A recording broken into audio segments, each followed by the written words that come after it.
This popular river rafting spot was packed so densely with rubber boats that the water surface was hardly visible. The boats were stuck in the river and the congestion stretched all the way upstream.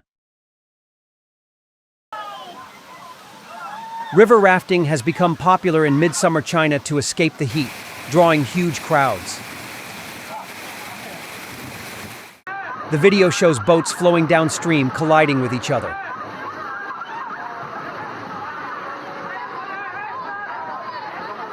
A passenger got bumped off their boat and was pushed underneath other rubber boats.